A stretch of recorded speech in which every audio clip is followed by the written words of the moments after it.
My name is Dave Borham. I'm the CEO of MCA Training International. It's a pleasure for me to be with you and to at the same time welcome you, as well as our presenter today, which is Mr. Adriaan Groenewald, the CEO of the leadership platform ThinkLead. Those of you that are part of the MCA Executive Club will be very familiar with the ThinkLead platform, and it's really a pleasure for me to be able to welcome Adriaan along with all of you to this presentation and thank him for the time that he's going to give to us and the knowledge that he's going to give to us and share with us. Adriaan is known as the South Africa's foremost leadership commentator. He believes in being fit physically, spiritually, emotionally, mentally, and most importantly, in terms of leadership. He has authored and co-authored several books on leadership, and he's had the pleasure of interviewing over hundreds, if not thousands of leaders to understand their success models. In some cases where they failed as leaders in politics, sports, business, education, etc. These include, amongst others, Jacob Zuma, Kgalema Motlekla, Adriaan Vore, Stephen Covey, Gary Player, and others for over 20 years now. He's produced and hosted his own radio shows, the last one, which is a weekly on cliffcentral.show.com for over 5 years. His company has written over 300 articles for major South African publications. CEO and leadership magazines are Argus, The Star, Business Day, and Sunday Times. He has a bachelor's degree in psychology and criminology and a postgraduate business qualification on master's degree level. His career spans from management in large corporate to being headhunted by an international firm to founding his own business leadership platform in 2000. A family man, second Dan black belt in karate, loves the bush, serves the community, and exercising. He resides in a game reserve right next to the Kruger National Park. It is from there that he built the ThinkLead and global leadership ecosystem. So without any further ado, it's my great pleasure to be able to hand you over to Adriaan Groenewald. And Adriaan, we look forward to your presentation today. Many thanks, and thanks to everybody for joining. Thank you so much. It's wonderful to be with you. Thank you, Dave, for that introduction. As you see there, leadership, fitness, movement dynamics, the new way. And I'm going to share a couple of simple principles with you over the next few minutes. Dave will just pop the questions as you make comments, any questions that you have at any time. My understanding is that afterwards there will be a few minutes for you to ask questions as well. So that's all up to you. Okay, so let me run through some slides here. I like interaction, but I know it's difficult on Zoom. I've done enough of this to know that predominantly you have to listen to my voice. But please interrupt at any time. It does break the monotony a little bit. All right.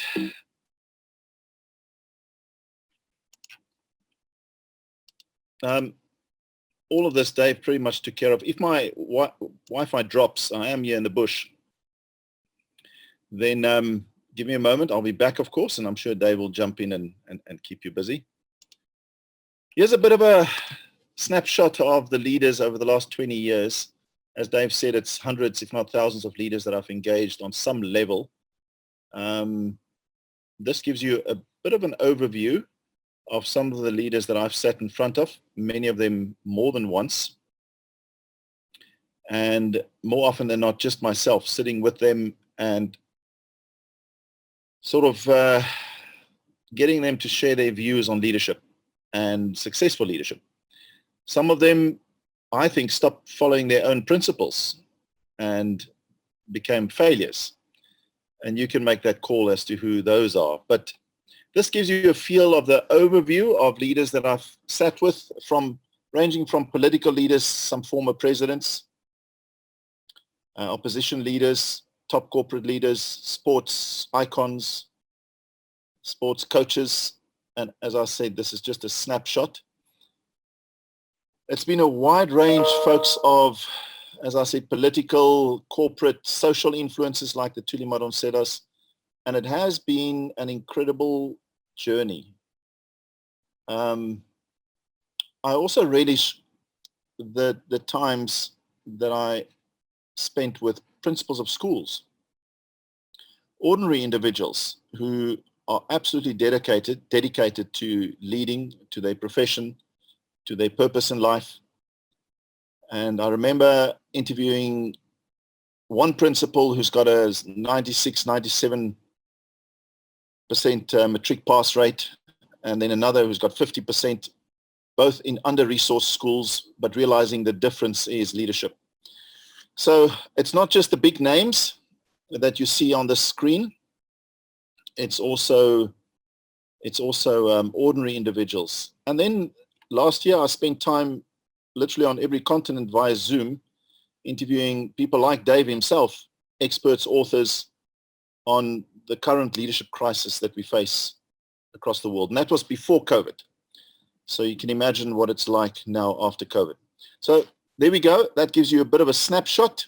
And I come from an angle of not just thumbsuck, but certainly inspiration and visiting with all these leaders and many more.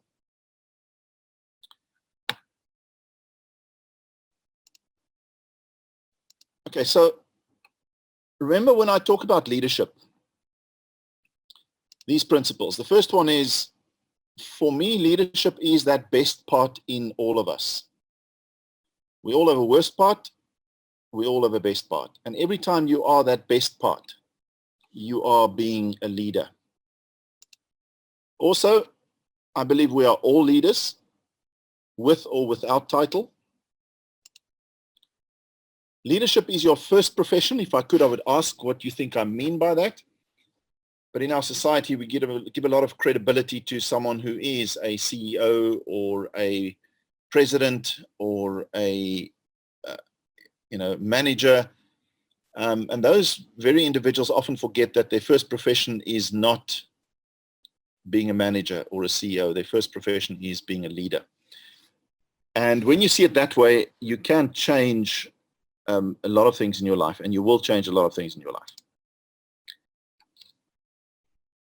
I'm going to share three categories, three elements that play a big role in the essence of leadership that leads to my final few slides later on.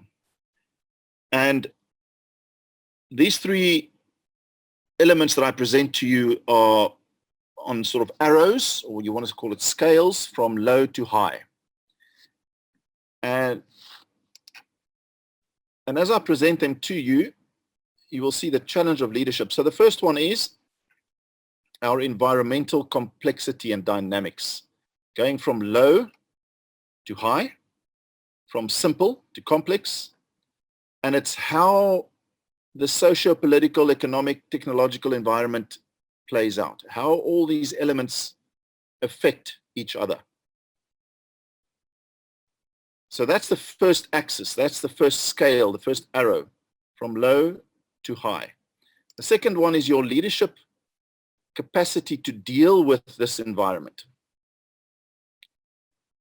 And that'll be our predominant focus today. And then the third one is your technical functionality, your technical expertise.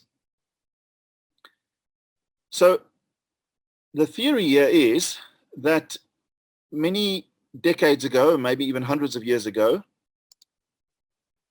we played around here, and the impact of this year was very low. In other words, technology wasn't a huge, didn't play a big role in our lives.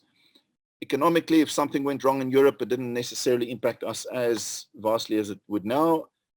The American politics and the voting system there many decades ago or hundreds of years ago did not impact our politics on this side so much. So those elements of society did not engage or integrate as dynamically. And therefore, your leadership capacity to deal with that was also at that level, at least. And your technical functional capacity was also at that level. But of course, what society did was it progressed. We invent certain technologies, things change. We have the invention of the airplane and connecting continents, and transport improves, and so on. So society takes a leap forward, invariably it took a leap forward with some technology and invention, and then society would in some cases almost stand still, if I can call it that, waiting for us to catch up as leaders and with our technical functionality. And society kept doing that. Okay, now I'll run out of space here if I really had to continue doing this. But that's what happened in our society, is this arrow, we kept moving up this scale, and this arrow becoming more integrated, everything impacting everything more dynamically, and the world being more connected, and that global village scenario that we speak of. And of course, in the process, as this became faster, as this progression happened faster, in some cases, leaders fell behind in their leadership capacity, even functional capacity to deal with the environment. And that's not many years ago. Where it should be, of course, is a leader should, one could argue, in some ways be ahead of the environment in terms of their capacity, their visionary ability, and lead their environment into a different, better, more successful future. So that's, most leaders would like to be on the green line, but with the escalation and the acceleration of this little black arrow, a lot of leaders ended up there. Now, what happened next? And we can't pinpoint exactly when. We can all have a big debate about that. But somewhere in our world, society took another leap forward, upward. And as they did that, we didn't stop. So there was no stopping. There was no waiting for leaders to catch up. It almost feels like it just continued happening, and it accelerated. So I'll illustrate it in this way. And again, I can't illustrate it perfectly because I'll run out of space. But that next leap happened, and it didn't stop. So even the leader who was ahead as society leapt forward, and it could be the internet, it could be the smartphone, it could be quite a few things if we wanted to speculate. But suddenly this became more dynamic, it escalated hugely, and it started moving faster and faster, and it did not stand still. So leaders fell behind. And I mean, you know, when I look at this axis here, then I'm saying that this dynamics is where everything impacts everything, and this is where it picks up speed, at great speed moving forward. Now, I think we can all imagine what it is like now with COVID. COVID did something on this scale here. It somehow brought the world together closer, perhaps. One little virus coming from China locked us all down, almost destroyed economies, and certainly a lot of businesses and small businesses. And suddenly the socioeconomic, technological, political environment has become even more dynamic, faster, and more connected than ever before. And this year is moving all the time, and leaders are struggling to stay up to date with their leadership capacity. It's a huge crisis. We see it playing out in politics, in our country, in America, in Europe, in a lot of places where somehow leaders are just not matching, their capacity is just not matching this crazy arrow here. So as a leader, I'm going to share with you the principles that and how we should be thinking if we want to succeed in this crazy world. And it's very important that you grasp what I'm going to share with you now with these two funny pictures. Some of you may remember this.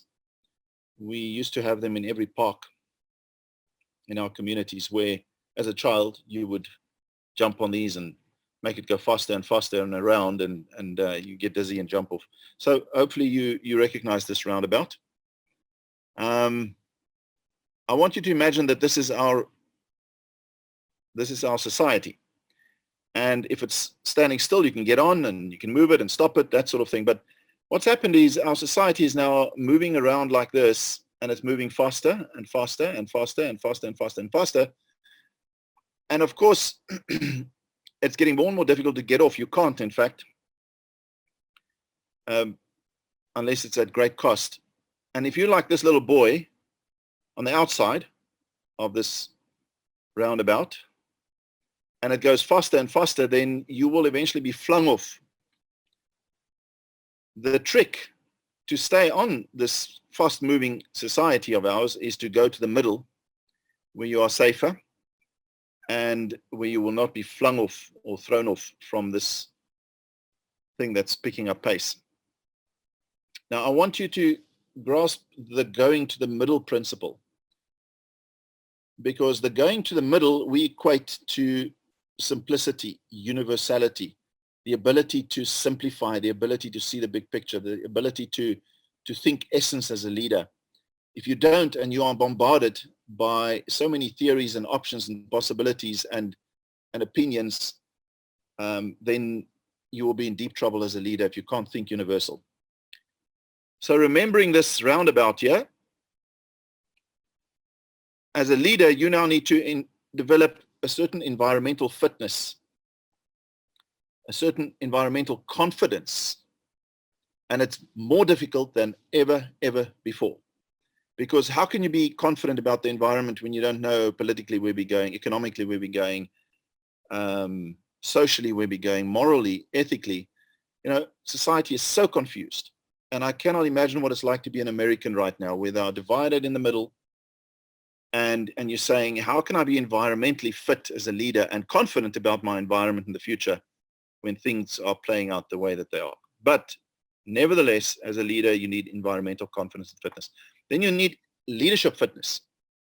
You need to think like a leader every day. And you've got to be absolutely fit. And I want you to, again, grasp the word fitness. You know, to be fit at anything, you've got to do it daily, regularly, not ad hoc, every now and then, every couple of weeks or months. But you've got to practice it and study it and be on top of it on a daily basis. And of course, technically, we must also be functional, or functionally, and technically we must be fit. So these are the three basic principles that we kind of as leaders need to be on top of in order to survive in our crazy world. Some observations, if I may. The first one is there is a need for leadership fitness like never before, as I said. In other words, a need for universal thinking, simplicity thinking, essence thinking, big picture thinking, realizing how everything impacts everything. There is a need for environmental confidence like never before. And here's a very important statement, is that period where technical or functional fitness is superior to leadership fitness may be over for good, though the need for technical fitness has never been so great. So think of that dichotomy almost. You've got to be a better engineer than ever before, better lawyer, better manager, better whatever, but yet your leadership fitness has become more important. We need authentic leaders like never before, and one of the reasons our leaders are more visible than ever before. Everyone around us are reporters, have smartphones. People don't just respect you for your title, and they watch very carefully whether your behavior matches your words and promises. And even if it does, then people find ways to discredit you. That's how difficult it is to be a leader today, is you could be a very credible leader, but somehow your enemies will, via the fake news principle, they will discredit you. So your only saving grace is if you can be absolutely authentic and sincere and know who you are. Leadership development is or has failed, collectively speaking. So if the world is experiencing a leadership crisis, a leadership deficit, then ladies and gentlemen, leaders, we as a leadership development fraternity, we have to take some responsibility for that. I think there Adriaan, I just have a question from Andrew here. Andrew says he might have missed it. What do you mean by environmental contextual equals contextual? What do you mean by that, please? If I understand the question, Andrew, environmental confidence. Let me just explain it, Adriaan. I actually was just asking, do you mean by an environmental contextual? So it's understanding your contextual space. Is that what you meant? Yes. I mean, okay. It is, and very difficultly so. It is the ability to have confidence in understanding your environment, understanding how politics and technology and economics play together, impact each other, and the impact on your business. And it all does come down to context, yes. Because, literally everything impacts everything right now in our world. And as a leader, if you don't have the confidence and the context, you're in deep trouble. So I know that I'm speaking against my own industry here, and really I'm not on this specific point here. Leadership development, brilliant leadership development is happening out there, folks. Some of you have been exposed to it. Some of you are doing it. Some of you have done it.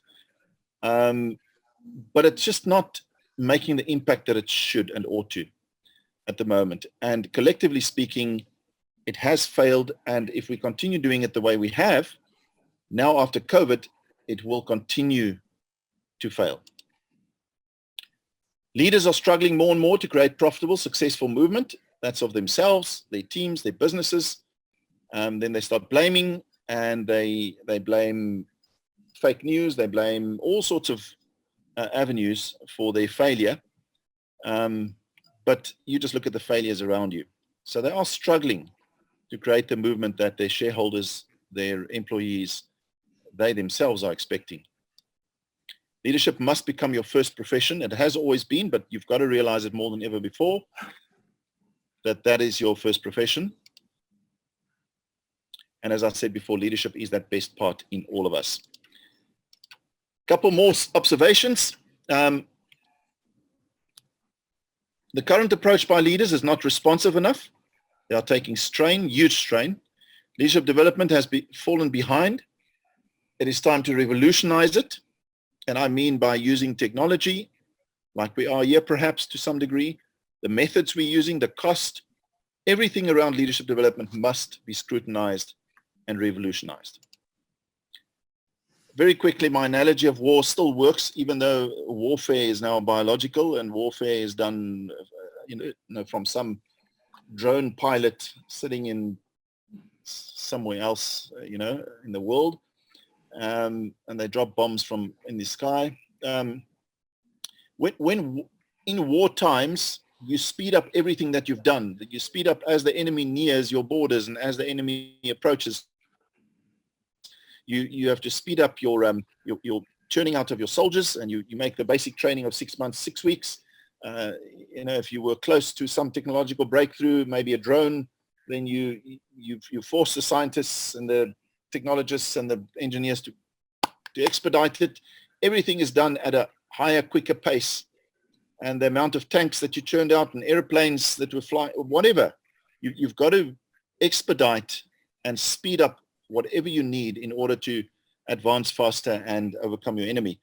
And to be honest, we are at war economically, politically, ethically, morally, technologically, biologically, health-wise. I mean, you mentioned it, environmentally. We are literally everywhere. We're at war. And I know it's a strong statement to say we're at war, but that sometimes lifts the urgency levels. This forces us to zoom in on the essence of leadership and leadership development. What is the essence of it? It's got to work. It's not a luxury anymore. You can't send people on leadership training and they don't come back changed. You can't send people on leadership training and they come back and it makes no difference. They don't create better movement. You can't do that anymore. We now have to make leadership development more relevant than ever before in the history of the world. And although we have more access to it, we have more access to leadership itself, to leadership books, leadership trainers, coaches. The coaching industry has boomed like never before. And yet we still have a leadership crisis almost in every country.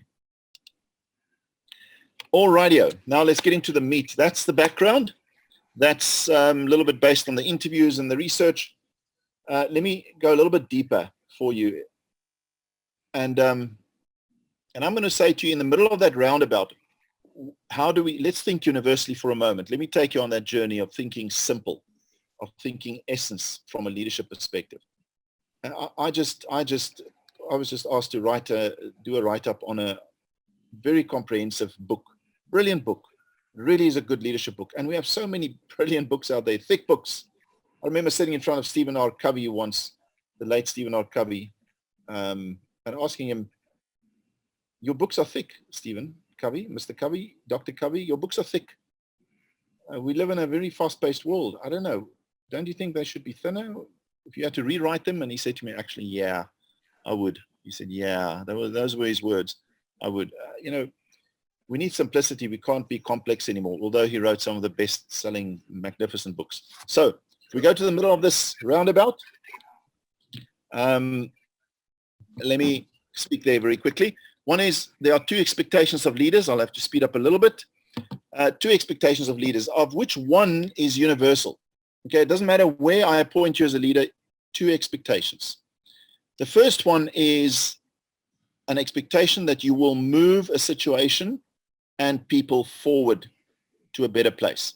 So that's the universal essence thinking of leadership, is for you to move or perform or grow or improve the situation that I have thrust upon you as a leader, that I've promoted you into, or that you chose yourself to start a new venture, let's say. So that's the expectation people have of a leader, is to create that movement. Movement is non-negotiable. 100 years ago, the expectation was that you must create movement as a leader, and 100 years from now, it will still be the expectation, except the environment will be, I don't know what the environment will be like. It used to be the environment in which we are expected to create movement used to be fairly static, fairly slow moving. Now, of course, it's not, as I explained earlier. But movement can be taught. The principle of how to create movement, what movement consists of, be it an organization, an individual, a team, doesn't matter, or a country, those we can teach, and I'm going to expose you to that in a minute. The second expectation we have of leaders is how to behave in a certain way while creating the movement. So movement is a non-negotiable. Maybe the behavior expected is a negotiable. And we could argue 100 years ago, the way we expected leaders to behave towards people in the environment, under pressure, whatever, was different than what it is today. And will it be different 100 years from now? And that in itself, if we were in a day session today, we would debate this. We would discuss this intensely. But in essence, our behavior is situational. Hello. So, I'm well, thank you. How are you? Dave, you're on. Good. You're not. What is happening today? Please. Dave? No, I haven't. That's why I'm phoning you. Someone needs to tell Dave that he's. Is it just me, or is it? Can everyone hear Dave?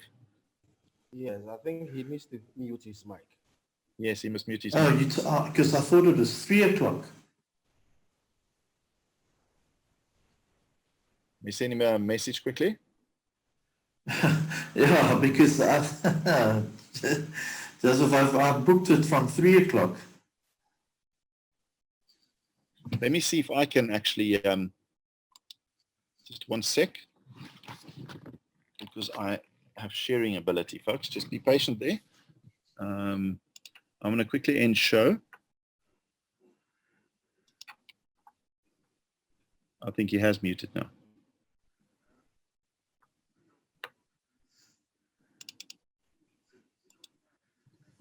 Okay, can you still see my presentation? Yes, Adriaan. Yes. Okay, thank you so much. Let me just, I just wanted to see if I can mute Dave, but I think someone muted him now. All right, so there we go. That's the first expectation. The second expectation is to behave in a certain way. Now, of course, the behavior expected while I create the movement is different in different situations. So in other words, if I'm in war situation versus peacetime, if I'm in a turnaround situation of an organization versus a high-performing organization, then one could argue that the behavior expected might be different but the movement is still non-negotiable. But this is difficult to be taught. And those of you who work with leaders, you know how difficult it is. When you work with a 40, 50, 60-year-old leader who's running a large organization and you're asking them to change their behavior, become more patient, adopt ways of integrity or whatever, it's very difficult to change that behavior. But it is possible. And we think the way is to help them just continually move towards their best self. So best self is a universal principle here. So here are the two expectations in the middle of the roundabout that we can work on with leaders. Teach them to create movement and help them discover their best self so that their behavior is as acceptable as possible. But of course, we can have a long discussion about how difficult that is. How do you teach Trump to behave differently? Trump is a mover. I know it's a very divisive thing to use any of these leaders as an example. He seems to be a guy who can create movement. But his behavior is probably peeing a lot of people off, and it's not acceptable to a lot of people, and that's become his biggest enemy. He's become his biggest enemy. Biden, I might argue, is not a great mover, but his behavior seems more, in line with what people want. I don't know. I don't know him as a person, but he certainly comes across kinder, more gentler, more integrating, more listening, that sort of thing. And people might be tired of that behavior. We'll see how this whole thing plays out. Okay, so let me move on. We've made some breakthroughs, folks. And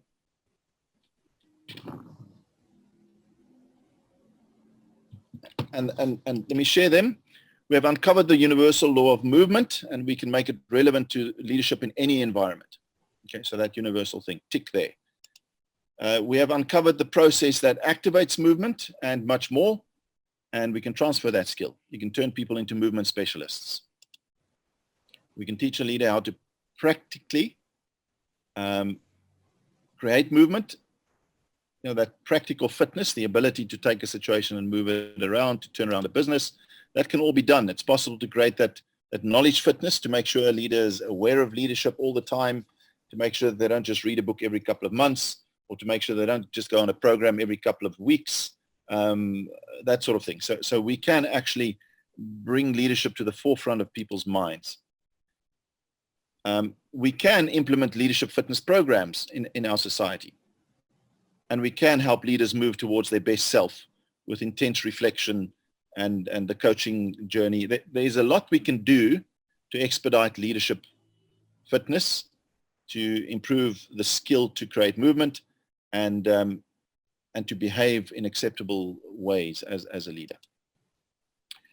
Right, so I'm now going to share with you the universal law of movement. If one or two of you have engaged me before, you will have seen it, heard of it, and not necessarily the way I'm going to present it to you now. But as I said, leaders are in the business of movement. So we uncovered the universal law of movement. And the law in essence says that all movement, not some movement in life, is governed by the integration or the coming together or the amalgamation of certain elements. Now, we have to sit back and first understand the law of movement before I will make it relevant for you in leadership. So if you just look at the law, like gravity, then if you look at what moves in life, anything moves. A bird moves. You move when you walk from one room to the next. You move when you drive from your home to your office. Businesses move or they don't. Countries move or they don't. Our country is not moving at the moment, and many other countries aren't. So movement is everything. When movement stops, we die. When the blood in my veins stop moving, I die. When my heart stops pumping, I die. So movement is life, life is movement. And we're also saying leadership is about creating movement. So leadership is life and life is leadership. Try and wrap your head around that one. But in essence, all movement in life is governed by the integration of three simple things. And it's not rocket science, but it's how you implement it that's maybe a little bit more rocket science. The first one in this law of movement that is a non-negotiable in leadership is the word motivation. So before any movement occurs, there must be a motive, a reason, a purpose. There must be drivers. There must be aspirations. Otherwise, movement will not occur, and I'll expand in a moment. There must be direction. I can be very motivated to do something, but if I don't have a direction that takes me somewhere, then I'll just stand in one spot, very motivated. And finally, I need structure. I need resources, systems, processes, procedures. Depending on the movement, what is that structure, that resource, the actual vehicle that gets me to move? If I want anything to move, and please excuse me, if I was in a room with you, then I would illustrate it in the simplest possible manner. But right now, I'm not in a room with you. I'm in another province from you, or in another country maybe. But we need to test this law for a moment before I steer it in the direction of leadership itself. Let's test it. If I need to go to the toilet right now, or you need to, then I will have to apply the law of movement. I will need a motive, a reason, a purpose, a motivation. I'll need a direction. I know where to go, and I will have to get up and use my legs and my feet and even gravity as structure to get there. If I want to go to the movies right now to go and watch a movie, then I would need the motive, which is to watch a movie and enjoy it with someone. I would need a direction of where I'm going, and I would need to be able to get into some form of transport to get there. And in the simplest form of movement, you cannot do with two of these, you need all three. So I can have a desire to go to the movies, I can know where to go, the direction, but if I don't have any form of transport at all, then I will not get there and I will not physically move. And that's the law of movement. If you want your country to move, there must be motivation at a certain level, there's got to be a clear direction, and there must be very relevant structures. If you want your team to move, your business, yourself, your child, you can take this law of movement and you can play around with it very effectively. You can look at an employee and say, this employee is not performing. Now, performing is another word for movement. So go and look at the motivation, look at the direction, look at the structure, the resources at their disposal. You can, as a leader, realize that you are often not good at all three. As you look at this slide right now, you are either very good at motivating, inspiring people like a Mandela was perhaps. You're either very good at giving direction because you know your industry, you know your game, so you can give input and strategy on how to solve issues. Or you're very managerial, you're good at managing structures, reports, systems, processes, procedures. But very few leaders are good at all three of these, or naturally talented at all three of those. And you can go through our past presidents, and if you had to analyze, you'll see how some of them were very good at one, not the other, and we could sense it as a country. And you could also analyze other leaders. So it might be simple, this, but it's exceptionally powerful. Now, it's fine to say, I've got to create movement as a leader, but there is a law of profitable, successful movement. And ladies and gentlemen, this is the crux of the law of movement, is if I want to create successful movement, which is a non-negotiable, then I need to apply the law of movement in the following way. I need authentic motivation. And the more authentic it is, the more the motive or the reason or purpose is mine, not my boss's, not my wife's, not my teachers, not my parents', but it's my motive. It's something that I truly want. Then I won't be as successful. And that's why entrepreneurs are often so highly motivated, because they are following their authentic motivation. Clear direction. I can have lots of plans all over the place. That's South Africa's problem. We've had lots of plans, but we need very clear, succinct direction. And of course, relevant structure. Structure we can talk about all day. I've got to move on, but structure is an interesting one, because when we put structure in place, then we start serving structure. Structure costs money. Structure becomes heavy. Meetings, processes, procedures, buildings, computers, cars, vehicle fleets. Those are all things that often just grow and grow as we move forward. And before we know it, we've got to cut costs, and we have to bring those structures back to their rightful place, which is to serve direction and motivation. So if you're not going, what you want to do in your organization, anywhere for that matter, is to access authentic motivation for the existence of your company, to have clear direction, and to make sure every single structure serves those two. I would suggest that you go away and simple exercise, you write down your own authentic motives, drivers, and then remind us to revisit them. Write down your own clear overall directions in life, your goals, whatever they may be. Okay.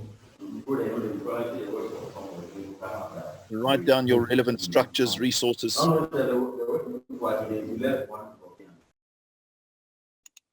And I would also say do the same for your team, your small business.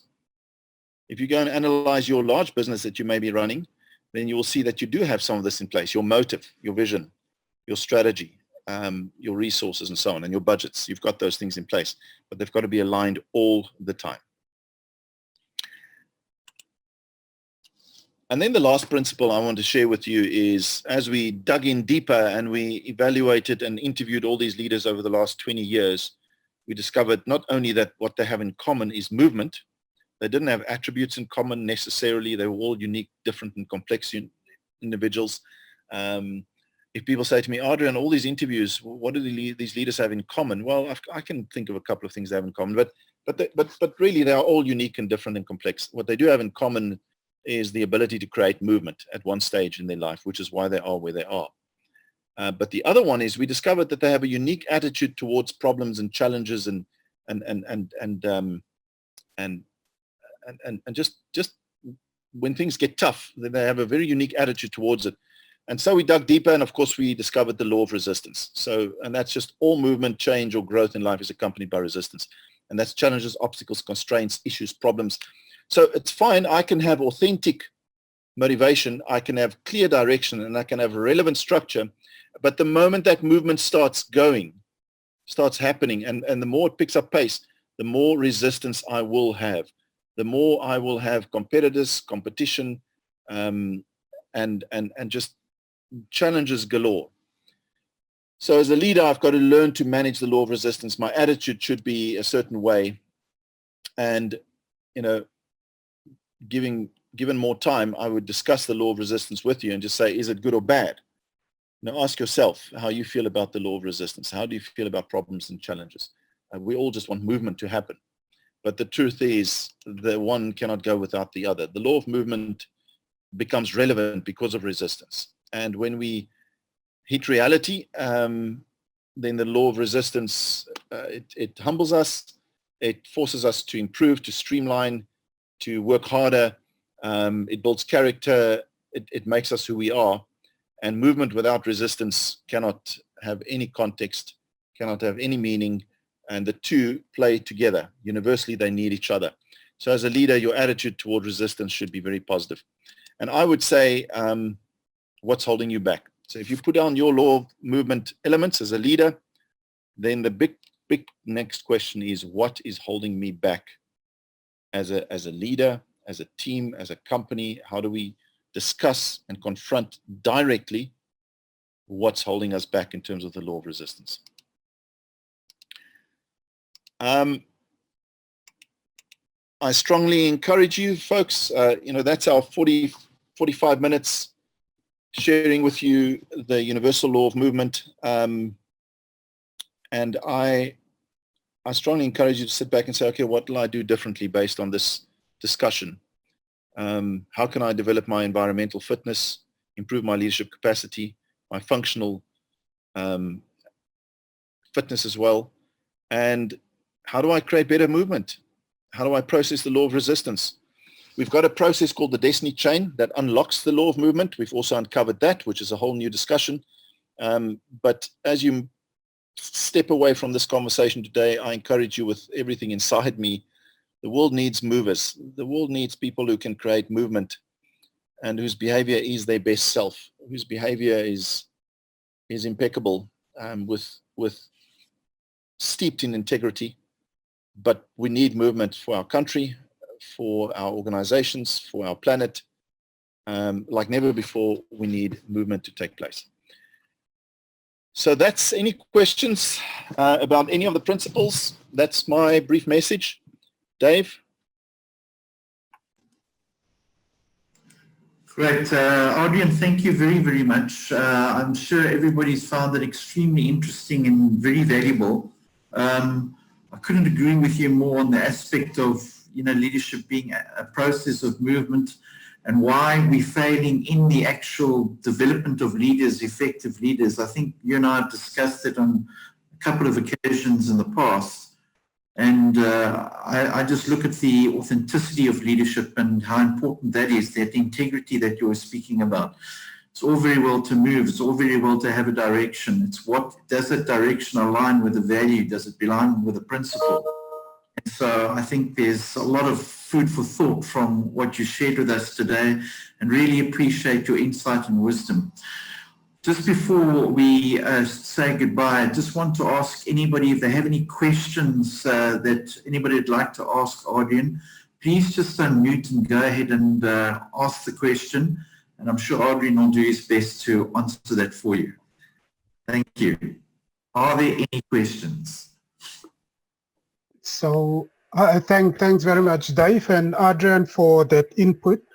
I think it's not so much more of a question, but I like this idea of movement, and in particular, the idea that I had in mind is that when we speak about stewardship for a leader, it is about leaving the place that you found in a better space than when you started off. And I think that kind of indicates for me the movement that needs to take place as a leader step into a situation. The other bit that resonates with me, I know you speak about motivation, but it sounded almost for me like purpose. And I think you did use the word also, that it becomes a very critical element in terms of moving things. You do have to have very strong purpose. And what drives purpose is stepping up to your authenticity as a leader. So thank you very much. Those were very good ideas. I like that. Thanks very much, Adriaan. Thank you, Andrew. Yeah, you're right. It's interesting. Some people are motivated by a vision. You know, a big picture. I'm chasing a vision of being the CEO or changing the world. Others are very motivated by daily purpose, making a difference in a person's life at any given moment. But yeah, you're right. We need accountability. We need people to leave a place in a better condition than they did before. And that's more difficult than ever before to do.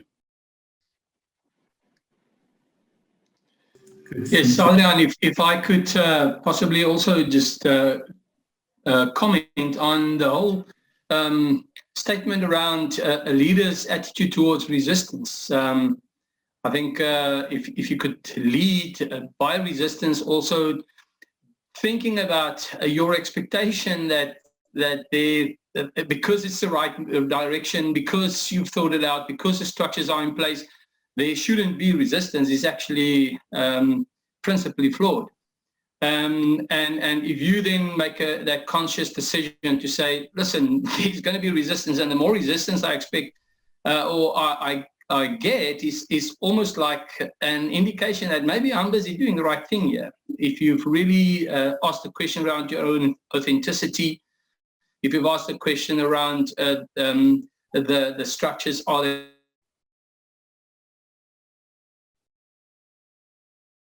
they relevant, and I think determine the breakthrough or not. So thank you for that. It's a nice reminder. Yeah, that's a very wise comments there. I'll tell you, I'm sure you also come across a lot of leaders who, or human beings who are on a path, they're moving forward, and then they have incredible opposition and challenges and resistance and pushback. And they easily feel that that's a sign that they're on the wrong path. Now, there's a fine line sometimes. It could be a sign that you're on the wrong path, but that's only if you don't have confidence in the process that you followed to arrive at that point where you are moving in the right direction. So if you know your authentic motive, or as an organization, your authentic purpose, if you're clear about your direction, you've counseled together, you've planned it, it's all, and the structures are all relevant. So when you have confidence in that process and you then get resistance, you can tick the box and say, this is just because we're on the right path. Probably, you know, but a lot of people doubt themselves. Why do I doubt that this opposition I'm receiving means I'm on the wrong path? Well, do you have confidence in how you arrive there? Possibly not. It's a very, very wise observation. Thank you, Stefan. Good. Thanks, Steph. Agreed. Okay, well, Adriaan, on behalf of all of us, thank you very much for that insight. As always, it's a pleasure to listen to you, to chat with you, to talk to you, and to learn from you. And just to let everybody know, this is our last webcast for the general public. Our next webcast will be on the 24th of November. That will be Stefan, who you've just seen speaking with us all. Stefan will be presenting just for the MCA Executive Club members. So those of you that are members of the Executive Club can register for that. That's taking place on the 24th of November. And that will be Stefan Lessing, who will be speaking on leadership greatness. And then again, our last one for the MCA Executive Club will be on the 9th of December, and that will be Eddie Boters, who will be speaking to us, and we will let you know the subject. You can register for that on the MCA Executive Club. So to all of you, thank you so much for joining us. Those of you who would like copies of the recording of Adriaan's webcast, if you could just please leave your names in the chat box at the bottom of your screen, and we will make sure that you get a copy of the recording. Adriaan, again, thank you very much. We'll invite you back again, maybe to speak about the law of resistance and the importance of how we overcome that effectively, because it is a huge issue in leadership that movement gets stopped by the resistance. So we look forward to that in the new year. So thanks again to everybody. It's been a pleasure actually working with you all. Have a fantastic day and a great weekend coming up. Cheers, everyone.